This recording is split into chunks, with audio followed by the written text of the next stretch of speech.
maglalaro po tayo ngayon sa Stickman. Ayan po ako, nung nasa Baguio po. Ayan, lalaro tayo Stickman.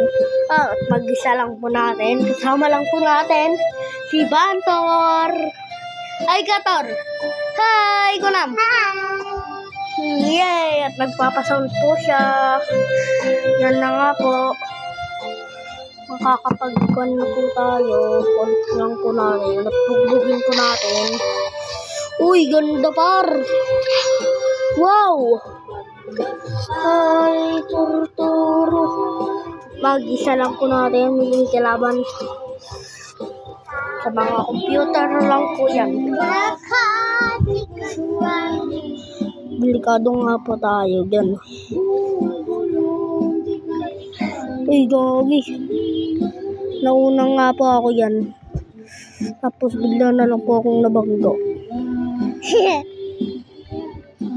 Tapos ayan po. Nauna naman po ako. At in-stick ko po na mananalo po ako. Pero bigla na lang po. Pero nanalo pa talaga ako dyan. Guys, pero ganyan po talaga yung nagawa ko. Yung parang nunahan ko ako siya. Yan. Yan. Isa pa po.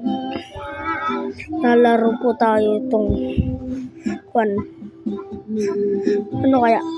Anong gusto nyong laruin natin bukas ay mamaya part 2. Sabihin niyo sa akin kung may gusto po pong ngayong laruin na iba. Explain niyo po sa akin kung alam niyo po.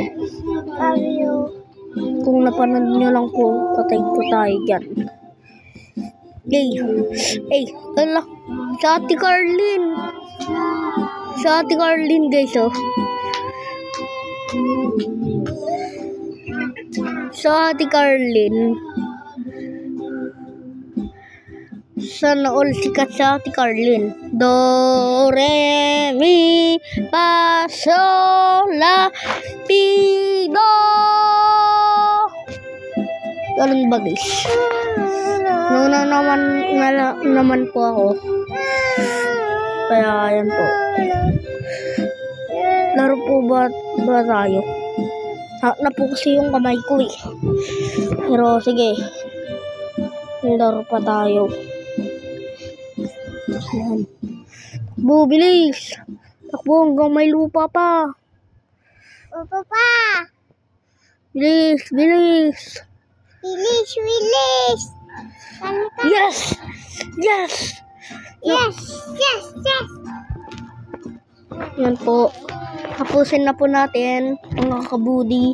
Bye-bye! Bye-bye! Bye-bye. Itong